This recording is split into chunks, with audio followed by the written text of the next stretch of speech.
अस्सलाम वालेकुम dear students, welcome back to my channel B S software engineering academy और CS201 introduction to programming की series जो lecture series जो हमने स्टार्ट की थी। आज के इस लेक्चर में हम लेक्चर नंबर 2 जो है उसके वाले से डिस्कस करेंगे।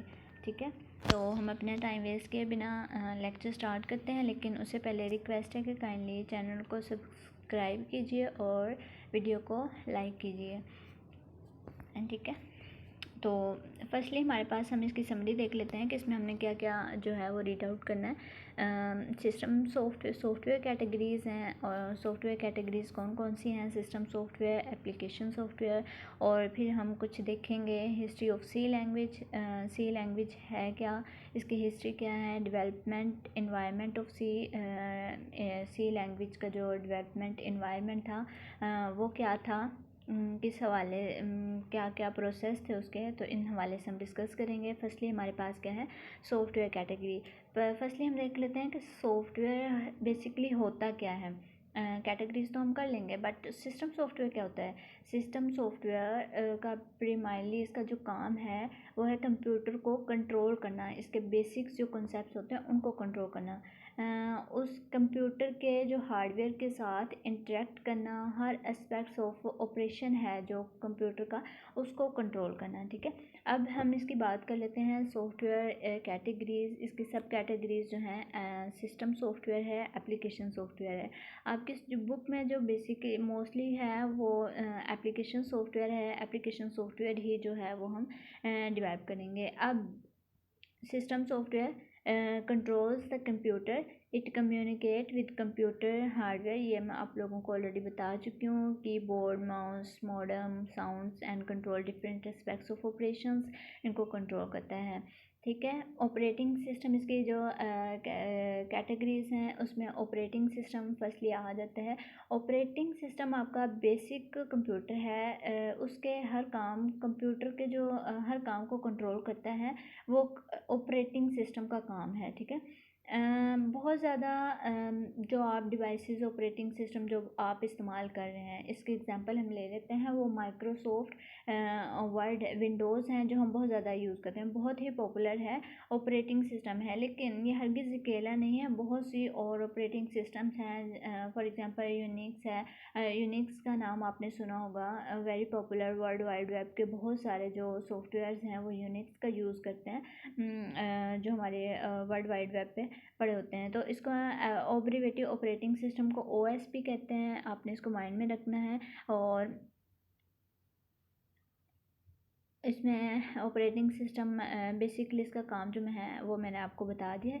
इसकी डेफिनेशन देख लीजिएगा आप। Operating system is the software responsible for controlling the allocation and usages of hardware resources such as memory, central processing unit, time, disk space. मतलब कि कंप्यूटर के साथ ये इंटरेक्ट करता है, उसके सारे काम को जो है वो मैनेज करता है, एलोकेट करता है, उसके साथ उसके जो रिसोर्सेज हैं, उसकी जो मेमोरी है उसको देखता है, सेंट्रल प्रोसेस उसके टाइम को देखता है, उस डिस्क में कितना स्पेस है, पेरिफेरल डिवाइसेस जो उसके साथ कनेक्ट होती हैं उनको देखता है। ठीक है, the operating system is the foundation on which application such as word processing, spreadsheet programming are built, जिसके ये इसके अंदर बिल्ट इन होती हैं। नेक्स्ट हम देख लेते हैं डिवाइस ड्राइवर्स।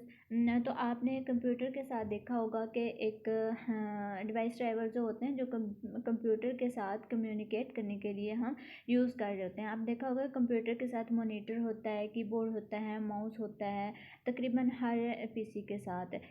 तो अगर हम उनकी प्रॉपर्टीज़ में जाके देखें तो वहाँ पे तो वो उनको प्रॉपर्टीज़ में हम जाके देखें तो वहाँ भी उनको पता होता है कि वो कंट्रोल ये किस किस्म का मॉनिटर है, माउस है तो माउस किस किस्म का है। इनको चलाने के लिए एक स्पेशल पीस ऑफ सिस्टम जो है वो लोड करना पड़ता है। ठीक है, this kind of software are known as device drivers. वो सॉफ्टवेयर जो हैं वो डिवाइस ड्राइवर्स हैं। ये सिर्फ कीबोर्ड और माउस तक महदूद नहीं है, इसमें कंप्यूटर के साथ आपने स्कैनर देखा होगा, स्कैनर के साथ भी एक ड्राइवर आता है, उसको लोड करना पड़ता है। अब लेट्स सपोज हमारे कंप्यूटर के साथ एक CD राइटर लगा हुआ है, उसका भी ड्राइवर आता है, और एंड सो ऑन। इस तरह के जो भी हम कंप्यूटर के साथ जो है वो कनेक्ट करेंगे उसका डिवाइस ड्राइवर जो है वो लोड करना लाजमी है। ये जो डिवाइस ड्राइवर्स जो होते हैं छोटे छोटे सिस्टम सॉफ्टवेयर्स होते हैं जो कि ऑपरेटिंग सिस्टम में के अंदर अपना एक हिस्सा बना लेते हैं। उनको आप अपने पास जो ऑपरेटिंग सिस्टम जो है उनको अपने पास लोड कर लेता है, लेकिन जब इस्तेमाल करता है तो मेन कंप्यूटर की कम्युनिकेशन के लिए हम मेन कंप्यूटर जो हमारा है उसको कम्युनिकेट करने के लिए with these devices like keyboard, monitor etcetera, इनसे कम्युनिकेट करने के लिए हम इसको जो है वो यूज़ करते हैं। लास्ट पे जी है जी, it comes with TWAIN drivers. TWAIN drivers कौन से होते हैं? Stand for technology without an interesting name. किसी भी विदाउट एन इंटरेस्टिंग नेम, इनका कोई भी जो है वो नेम नहीं है, ठीक है। यानी स्कैनर्स जिनका उनके साथ मतलब कि हैं स्कैनर्स हैं, स्कैनर्स लग गए, बन गए, उनका एक इंटरफेस बन गया इस किस्म की जो मतलब, और ये डिसाइड होगा कि इसके लिए इस किस्म की केबल जो है वो यूज़ करनी है कंप्यूटर के साथ कनेक्ट करने के लिए, लेकिन उसका नाम कोई नहीं बना। फिर नाम के लिए उन्होंने डिवाइन ड्राइवर्स और डिवाइन ड्राइवर्स जो थे उनके साथ उनको शुरू कर दिया। सो डिवाइस ड्राइवर्स ये उनका पहले जो इनको यूज़ किया जाता था, तो ये उसके लिए है, ठीक है। नेक्स्ट आ जाते हैं जी यूटिलिटी सॉफ्टवेयर। यूटिलिटी सॉफ्टवेयर क्या होता है? Utility software is a program that performs a very specific task, जो कि बहुत ही स्पेसिफिक टास्क परफॉर्म करने के लिए usually related to managing system resources को मैनेज करने के लिए हम इसको यूज़ करते हैं। अब इसको मैं थोड़ा सा आपको आइडिया देती चलूँ इसका। आप अपनी मशीन के साथ, अपने कंप्यूटर के साथ आप नोटिस करें तो कंपैरिजन जो हैं एक यूटिलिटी चल रही होती है। जब भी आप फॉर एग्जांपल जब भी आप कोई फाइल लिख के सेव करना चाहते हैं तो डिस्क के ऊपर उसका साइज़ जो है वो कंप्रेस होकर उसके ऊपर लिखा जाता है। फ़ायदा इसका क्या होता है कि डिस्क पे ज़्यादा से ज़्यादा चीज़ें स्टोर की जा सकती हैं। आप उसको एक्सट्रैक्ट करते हैं तो या अपनी फ़ाइल को वापस बुलाते हैं फ़ाइल को, तो वो एक्सपैंड होकर नॉर्मल फॉर्म में आपको मिल जाती है। So comparison utilities, disk comparison utilities जो हैं वो भी सिस्टम सॉफ्टवेयर का हिस्सा बन जाती हैं, ठीक है। यहाँ पे डिस्क फ्रैगमेंटेशन है, इसको which is use to fragment the task. Disk fragmentation एक इंटरेस्टिंग चीज़ है। अगर हम हार्ड डिस्क की बात करें तो हार्ड डिस्क एक डिस्क है, गोल है, हाई स्पीड पे घूम रही है, उसके ऊपर डेटा लिखा जाता है, उसे पढ़ा जाता है, ठीक है। वो एक जो डिस्क है इट्स रीड राइट मीडियम, इसके ऊपर हम रीड राइट कर सकते हैं, मेन के हम इसको हम इसको कह सकते हैं कि इसको ऊपर से डेटा जो है वो मिटाया भी जा सकता है। अब देखें होता क्या है, आपने एक बहुत बड़ी सारी फाइल लिखा, उसके ऊपर आपने बड़ी सारी फाइल जो है आपने सेव की, उसने डिस्क पे कुछ जगह ले ली। आप वापस आए, आपने 10 छोटी फाइलें लिखी, फिर आपने एक और दूसरी बड़ी फाइल लिख ली, तो आप डिस्क का एरिया जो है वो कंज्यूम होता जा रहा है, ठीक है। आपने एक छोटी फाइल डिलीट कर दी, क्या होगा वहाँ डिस्क का छोटा सा हिस्सा जो है वो अनयूज पड़ा होगा, एम्प्टी होगा, ठीक है। Available to be written again as time goes on. Disk के टुकड़े जो हैं इस्तेमाल शुदा ब्लैंक हैं या एम्प्टी हैं, जिन पे आप लिख सकते हैं। हर पूरे सरफेस के ऊपर टुकड़े टुकड़े हैं, ठीक है। इसको हम आम इस्लाम में क्या कहते हैं? डिफ्रैगमेंटेशन है। इसका मतलब ये नहीं है कि डिस्क के टुकड़े टुकड़े हो गए, बल्कि डिस्क का जो सरफेस है आई एम सॉरी, डिस्क का जो सरफेस है उसके अलावा भी यूटिलिटीज़ हैं बहुत सारी, जैसे प्रोग्राम में हम as a trade off tools जो यूज़ करते हैं, उसमें हम कंपाइलर है हमारा, इंटरप्टर्स हैं वगैरह वगैरह, ट्रेड ऑफ टूल्स ये हमारे कहलाते हैं। तो ये हमारा किस में आ जाता है, और हम बेसिकली यूटिलिटीज़ को यूज़ करते हैं, उसमें डिफ्रैगमेंट हो जाता है, चंक्स को हम उनको स्टोर कर लेते हैं, एक जगह पे कलेक्ट कर लेते हैं। इससे हमारा अगर उनको हम डिलीट कर दें तो इससे हमारा जो हमारी मशीन है वो क्या होगा, फास्टर होगा, उसकी स्पीड हाई हो जाएगी। For this purpose of removing fragmentation on the disk data, defragmentation utility is use. Defragmentation इसलिए यूज़ की जाती है। अब सिस्टम सॉफ्टवेयर, एप्लीकेशन सॉफ्टवेयर क्या है जी? जब design for end user, application software end users के लिए डिज़ाइन किया जाता है। फॉर एग्जांपल हमारा अकाउंटिंग है, पेरोल है, इन्वेंट्री कंट्रोल सिस्टम है, गाइडिंग। अब आप पूछेंगे इन्वेंट्री क्या है, अकाउंट पेरोल क्या है, ये हम सारी जो चीज़ें हैं ये नेक्स्ट मॉड्यूल्स में इंशाल्लाह कवर करेंगे। जीपीएस ग्लोबल पोजीशनिंग सिस्टम एक और अलग टाइप का एप्लीकेशन सॉफ्टवेयर है जो कि यूज़ होता है व्हीकल्स में, और इसको satellite determine the geographical positions of the vehicle. अगर इसको हम फॉर एग्जांपल अगर इसको हम राइड करके हमने जाना है, लाहौर से इस्लामाबाद जाना है, तो हम उसको लोकेशन सेट कर देंगे तो वो आपको बताएगा कि 15 किलोमीटर जाके अपने राइट मुड़ना है, 20 किलोमीटर जाके अपने लेफ़्ट मुड़ना है। तो ये आपको सारी चीज़ें वो आपको गाइड कर होता है। नेक्स्ट है जी हिस्ट्री ऑफ सी लैंग्वेज, आपको इसके बारे में पता होना चाहिए। सी लैंग्वेज जो है वो लेबॉर्ट्रीज़ में ईजाद हुई late in 60s and early in 70s, और BCPL बी लैंग्वेज वहाँ पे जो है वो डेवलप हो रही थी वहीं पे यूज़ करने के लिए। और ये आप इसको रीड आउट कर लीजिएगा, थोड़ी सी जो है उन्होंने इसकी इंट्रोडक्शन आपको उसका बताया हुआ है। यूनिक्स कब जो है वो डेवलप हुई, सी लैंग्वेज क्या है, सी एक बहुत पावरफुल लैंग्वेज है और ये किस पर्पज़ के लिए यूज़ होती है। तो C language widely system separate educational जो इंस्टीट्यूशंस में हमारी यूज़ होती है। और सी और यूनिक्स बहुत अर्ली जो लैंग्वेज हैं उनमें आ जाती है, ठीक है। In 1983, a technical committee was created under the American National Standard Committee on Computer Information Processing to provide an unambiguous and machine-independent definition of language. In 1898, the standard was approved. ANSI, American National Standard Committee, ठीक है, Institute cooperate with the International Standard Organization to standardize C worldwide। ये इसका थोड़ा सा introduction था। Tools of the trade, programming के लिए हमें जो से टूल हमें जो रिक्वायर्ड होंगे जिनसे हमने जो है वो प्रोग्रामिंग करनी है अपनी, वो कौन कौन से हैं। फर्स्टली हमें प्रोग्राम लिखने के लिए हमें एडिटर की ज़रूरत होगी जहाँ पे हमने अपना प्रोग्राम लिखना है। Firstly we need a tool for writing the code of program. इस मकसद के लिए हम एक जहाँ पे हम अपने कोड को राइट कर सकें, वी कैन यूज़, हम अब यहाँ पे क्वेश्चन पैदा होता है कि कैन वो यूज़ वर्ड प्रोसेसर। तो इसका जवाब answer is that yes you can, but remember that word processor has many features like bold, italic, coloring, text etc.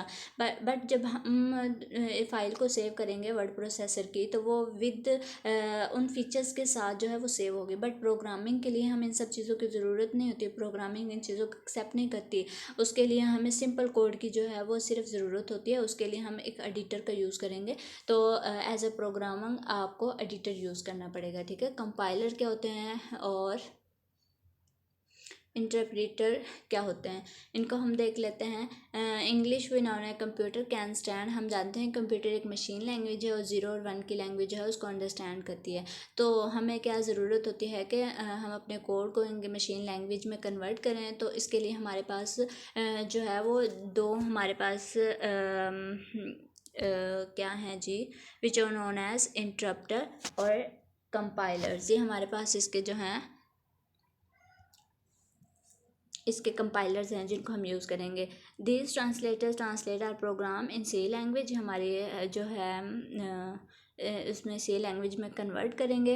और इंटरप्टर क्या करता है कि लाइन बाय लाइन हमारे कोड को जो है वो रीड करता है और उसको ट्रांसलेट करता है। Then the second time translated and so on, फिर दूसरी लाइन को ट्रांसलेट करता है तो वो उससे हमारा, तो इसके जो ड्रॉबैक्स हैं हमारे पास वो क्या आ जाते हैं कि प्रोग्राम जो है एग्जीक्यूट होता है स्लोली, ठीक है। और इसका जो दूसरा ड्रॉबैक हमारा है कि प्रोग्राम लाइन बाय लाइन होता है तो हम ओवरऑल पिक्चर जो है उसको नहीं देख सकते अपने प्रोग्राम की कि वो क्या रिज़ल्ट जो है वो प्रोड्यूस कर रहा है, ठीक है। और compiler also translate the English language, compiler interpreter ये दोनों हमारे एग्जीक्यूट करने के लिए यूज़ होते हैं into machine language with computer can the compiler read the whole program and translate it to machine language completely. अब जो इंटरप्रेटर था वो हमारा 1 बाय 1 कन्वर्ट करता है और ये हमारा जो है एक दफ़ा ही सारे प्रोग्राम को जो है वो करता है, ठीक है। The difference between interpreter and compiler is that will stop translating if it find an error. Interpreter जो है, कंपाइलर जो है वो अगर कोई एरर फाइंड करता है तो वो वहीं पे स्टॉप कर देता है। So compiler need syntactically correct program produce executable code we will be use compiler on course. Debugger क्या होता है कि डिबगर बग्स, आप जानते हैं बग्स हमारे क्या होते हैं, जो हम प्रोग्राम राइट करते हुए हम कोई एरर्स करते हैं, लॉजिकल एरर्स होते हैं, कंप्यूटर एरर्स जो होती हैं उनको फाइंड आउट करने के लिए हम every program should be familiar with it. Debugger is use to debug the program to crack the logical errors. Using debugger we can control our program while it is running. We can stop the execution of the program at the some point we check values different variables। for example हमारे पास different variables हैं, x की value और है, y की value और है, तो हम उसको वहीं पे स्टॉप कर सकते हैं। तो ये जो टूल जो है बहुत हेल्पफुल साबित होता है उनको डिबग करने के लिए। लिंकर क्या होता है कि जब लिंकर हमारे पास है डिफरेंट उसमें रूटीन्स होती हैं, फंक्शंस होती हैं जो डिफरेंट जगह पे जो लोकेट होते हैं डिफरेंट फाइल्स में, वो जो है सेव होती हैं। लिंकर क्या करता है कि वो उन सारी रूटीन्स को, उन सारे फंक्शंस को कलेक्ट करता है और उनको कंप्यूटर के साथ कनेक्ट करता है। तो उससे हमारा जो है मतलब कि कंप्यूटर के साथ लिंक करना, ये प्रोसेस हमारा क्या कहलाता है, लिंकिंग कहलाता है। अब लोडर क्या होता है, after executable program is link, जब एक हमारा प्रोग्राम जो है वो लिंक किया जाता है, उसको सेव किया जाता है डिस्क पर, जब वो तैयार होता है एग्जीक्यूशन के लिए हमें एक प्रोसेस की ज़रूरत होती है जो उसको लोड करे मेमोरी के ऊपर, फिर उसको प्रोसेसर के ऊपर उसको जो है एग्जीक्यूट करे। द फर्स्ट इंस्ट्रक्शंस जो है वो हमारी इस प्रोग्राम में वो उसका मेन फंक्शन होगा। तो हम जो ये प्रोसेस है उसको डिस्क के ऊपर सेव करना, फिर उसको एग्जीक्यूट करना, ये हमारा सारा प्रोसेस क्या कहलाता है, लोडर कहलाता है। लोड करना पहले लिंकर और and loader are the part of development environment, ये डेवलपमेंट इन्वायरमेंट के जो हिस्सा हैं, ठीक है। These are part of system software.